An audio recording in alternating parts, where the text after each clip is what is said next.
আসসালামু আলাইকুম সুপ্রিয় দর্শক, হুমায়রা সেলাই একাডেমির পক্ষ থেকে নতুন আরও একটি ভিডিওতে সবাইকে আরও একবার ওয়েলকাম করছি।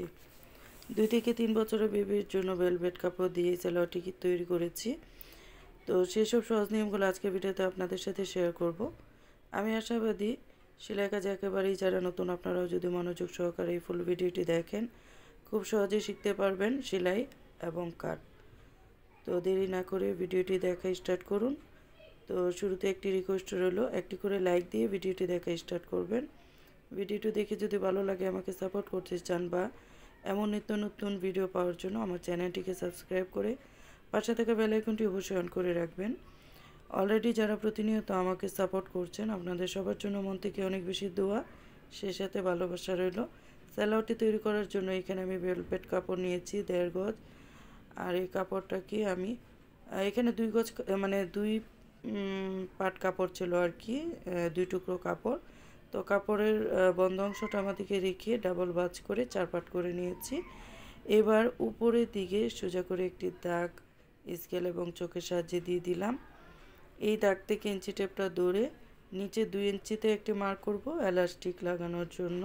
সেমভাবে এই সাইডেও 2 ইঞ্চিতে মার্ক করব। মার্ক অনুযায়ী দুটো দাগ এভাবে মিলিয়ে দিব।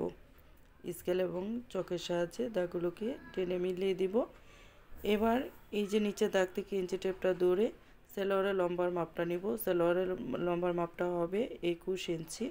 তো 21 ইঞ্চিতে মার্ক করব। সেমভাবে এই সাইডেও 21 ইঞ্চিতে মার্ক করব। আর এক্সট্রা সেলাইয়ের জন্য বা মুড়িয়ে সেলাইয়ের জন্য 1 ইঞ্চি কাপড় নিয়ে নিলাম। এইখানে সর্বমোট 22 ইঞ্চি লম্বা আছে কাপড়। তো 21 ইঞ্চিতে আমি মার্ক করেছি আর 1 ইঞ্চি এক্সট্রা নিয়েছি। এবার হাইয়ের জন্য আমি 9 ইঞ্চিতে মার্ক করব। মানে সালোয়ার যা হবে, যতটুকু লম্বা হবে তার 3 ভাগের 1 ভাগ, সেই সাথে 1 ইঞ্চি যোগ করে নিয়ে নেবেন। তো আমি 9 ইঞ্চি নিয়ে নিয়েছি। এবার 1.5 ইঞ্চিতে মানে ডাউন দেওয়ার জন্য 1.5 ইঞ্চিতে মার্ক করছি। সেমভাবে এই সাইডেও 1.5 ইঞ্চিতে মার্ক করব। মার্ক অনুযায়ী দুটো দাগ স্কেল এবং চকের সাহায্যে মিলিয়ে দিব সোজা করে টেনে। এবার হায়ের শেপটাও এভাবে একটু রাউন্ড করে দিয়ে দিলাম। এতটুকু হয়ে যাওয়ার পরে যদি একটু মেপে দেখাই এখানে কতটুকু কাপড় আছে। তো এখানে 10 ইঞ্চি কাপড় আছে, মানে 12 ইঞ্চি নিয়েছিলাম। যাই হোক, আপনারা আপনাদের প্রয়োজন অনুযায়ী নিয়ে নেবেন। তো নিচের দিকেও আমি 6 ইঞ্চি নিয়েছি, মহড়ার দিকে 1 ইঞ্চি এক্সট্রা সেলাইয়ের জন্য নিয়ে নিলাম। এবার দাগটাকে এভাবে মিলিয়ে দিব। এক্সট্রা অবশ্যই সেলাইয়ের জন্য 1 ইঞ্চি বা হাফ ইঞ্চি কাপড় নিতে হবে। নিয়ে এভাবে দাগগুলোকে সোজা করে টেনে নিয়েছি। এবার মার্ক অনুযায়ী সালোয়ারটাকে কেটে নেব। যেহেতু বেবির জন্য তৈরি হচ্ছে এই জন্য আর কলি দেব না, আপনারা চাইলে কলি দিতে পারেন। আর তাছাড়া ওইটা ভেলভেট কাপড়, এমনিতেই স্টিচ এটা লম্বা হয়ে যায়। তো এই যে মার্ক করা জায়গাটুকু একটু কেটে চিহ্ন দিয়ে নিলাম। এবার সেলানোর পালা। তো প্রথমে একটি পার্ট এভাবে সোজা করে রেখে দিয়েছি, মানে সোজা পাশটা উপরের দিকে রেখেছি।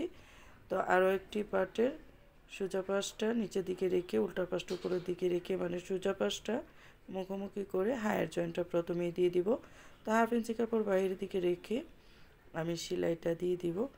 অ্যাকচুয়ালি এই সালোয়ারটা অনেক আগেই কেটেছিলাম, সেলাই করেছিলাম, এডিট করার জন্য আর কি ভিডিওটা আপলোড হয়নি।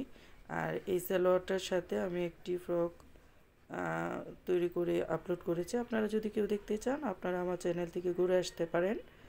অনেক সুন্দর ডিজাইনের ফ্রকটি বানিয়ে আপলোড করেছি। যাই হোক, এক সাইডের হাইটা জয়েন দেওয়ার পরে সেমভাবে আরও একটি সাইডের হাইয়ের জয়েন্টটাও দিয়ে দিলাম। অবশ্যই দুটো করে সেলাই দিতে হবে। সেলাইয়ের আগে এবং পিছনে ডাবল সেলাই দিয়ে বেঁধে দিতে হবে যাতে ছুটে না যায়। এবার নিচের দিকে মুড়িয়ে আমি সেলাই দিয়ে দিব। তো কেটে চিহ্ন দিয়ে রেখেছিলাম ততটুক ভাঙা দিয়ে আর কি, এই যে মুড়িয়ে আমি সেলাইটা দিয়ে দিব। তো নিচের পায়ের মোহরার দিকে আমি 1 ইঞ্চি চওড়া করে সেলাইটা দিচ্ছি। আপনারা চাইলে 2 ইঞ্চি, 1.5 ইঞ্চি বা হাফ ইঞ্চি করেও দিতে পারেন, আপনাদের রুচি অনুযায়ী দিয়ে দিবেন। তো একটি পায়ের সাইডে মুড়িয়ে নেওয়ার পরে সেমভাবে আরও একটি পায়ের সাইডে আমি এভাবে মুড়িয়ে সেলাই করে দিব মোহরার দিকে আর কি, মানে দর্জি ভাষায় মোহরা বলে, সেই মোহরার দিকে যাদের সেলাইয়ের ব্যাপারে কিছুটা অভিজ্ঞতা আছে আপনারা হয়তো ভিডিও দেখে অল্প দেখেই আর কি বুঝে যান, আর যারা সেলাই কাজে একেবারে নতুন আপনারা যদি না বুঝতে পারেন আপনারা রিপিট করে ভিডিওগুলো দেখার চেষ্টা করবেন। দুই একবার দেখলেই কিন্তু বুঝতে পারবেন কিভাবে কি হচ্ছে। যতটুকু সম্ভব হয় আপনাদেরকে বলে বোঝানোর চেষ্টা করি, জানি না কতটুকু পারি। তো দুনো সাইডের মহড়ার দিকে সেলানোর পরে এই যে দেখুন, এবার এই যে সাইডে এভাবে মুড়িয়ে মানে একটি ভাঁজ দিয়ে পায়ের মোহরার যে চোড়াটা কতটুকু রাখবো ততটুকু অনুযায়ী রেখে মার্ক করব যে পায়ের মোহরার সাইডে আমি চোড়ায় 6 ইঞ্চি নিয়ে নিলাম, 1 ইঞ্চি এক্সট্রা সেলাইয়ের জন্য থাকবে বা হাফ ইঞ্চি রাখলেও হবে। তারপরে এই যে মার্ক অনুযায়ী আমি সোজা করে সেলাই করে নেব। তো সেমভাবেই এই সাইডেও আমি 6 ইঞ্চিতে মার্ক করব, 6 ইঞ্চি বা 5 ইঞ্চি নিলেও হবে, যেহেতু এটা একটা বাচ্চার।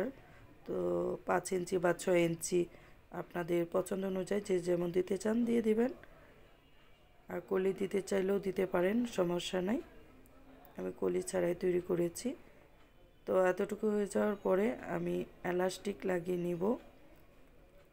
তো এলাস্টিক লাগানোর জন্য এই যে দেখুন, প্রথমেই আমি যতটুকু চওড়া এলাস্টিকটা এখানে লাগাবো ততটুক চওড়ায় মাপ দিয়ে নিলাম বোঝার সুবিধার জন্য। নিয়ে এভাবে মুড়িয়ে কাপড়টা উল্টিয়ে উল্টা পাশে এনে মুড়িয়ে প্রথমে সেলাই করে নেব। সাধারণত আমরা বড়দের এলাস্টিক যেভাবে লাগাই সেভাবেও লাগানো যাবে বা এইভাবেও লাগিয়ে নিলে খুব সহজ হবে। যারা আমরা নতুন শিখছি আমাদের জন্য কিন্তু এই নিয়মটা অনেক সহজ নিয়ম, আপনারা চাইলে ফলো করতে পারেন। তো এইভাবে মুড়িয়ে নেওয়ার পরে এক সাইডে আর কি একটু সেলাই করব না, এই যে এই সাইডে একটু খোলা রেখেছি, সেলাই করি নেই। এই সাইড দিয়ে আমি যে দেখুন চিকন এলাস্টিক নিয়েছি, এইখানে মানে যতটুকু কমর ততটুকুই এলাস্টিক নিয়েছি। এখানে লম্বা এলাস্টিকের 16 ইঞ্চি আছে, 16 ইঞ্চি লম্বা এলাস্টিক নিয়েছি মেপে। নিয়ে একটি সেফটি পিনের সাহায্যে এভাবে খোলা যে এলাস্টিক লাগানোর জন্য জায়গাটা রেখেছি গাঁটটা, সেই গাঁট থেকে এভাবে লাগিয়ে তারপরে এই যে দেখুন জয়েন দিয়ে দিব। দোনো সাইডের মাথা একসাথে মিলিয়ে তারপরে জয়েন দিয়ে দেব, সেলাই করে আটকিয়ে নেব। অবশ্যই ডাবল সেলাই দিতে হবে। তো এভাবে সেলাই করে নেওয়ার পরে এই যে খোলা অংশটা এখানে রয়েছে এই জায়গাটাও আমি সেলাই করে আটকিয়ে দিব। এলাস্টিক লাগানোর জন্য যে এই জায়গাটা খোলা রেখেছিলাম সেই জায়গাটাও এলাস্টিক লাগানোর পরে এভাবে টান দিয়ে সেলাই করে নিয়ে তারপর টেনে টেনে এলাস্টিকের উপরে একটি সেলাই দিয়ে দিব। আপনারা চাইলে দুটো সেলাই দিতে পারেন, যেহেতু বেবিদের জন্য সালোয়ার আর এলাস্টিকটাও চিকন ছিল সেই জন্য আমি একটি সেলাই দিয়েছি। অলমোস্ট আমার সালোয়ারটা কিন্তু তৈরি হয়ে গেছে। এবার সুতাগুলো ভালো করে কেটে নিতে হবে। তো আজকের মতো এখানেই বিদায় নেব। নেক্সটে অন্য কোনো ভিডিওতে আবারও কথা হবে। ততক্ষণ পর্যন্ত ভালো থাকবেন, সুস্থ থাকবেন, যার যে স্থানে নিরাপদ থাকবেন। আর ভিডিওটি যদি ভালো লাগে, আমাকে যদি সাপোর্ট করতে চান, আমার চ্যানেলটিকে সাবস্ক্রাইব করে পাশে থাকা বেল আইকনটি অন করে রাখবেন। সম্ভব হলে ফ্যামিলি অ্যান্ড ফ্রেন্ডসদের সাথে ভিডিওটি শেয়ার করে দিবেন, এতে করে আপনাদের সাথে ওরাও দেখতে পারে, ওদেরকে দেখার সুযোগ করে দিবেন। আল্লাহ হাফেজ।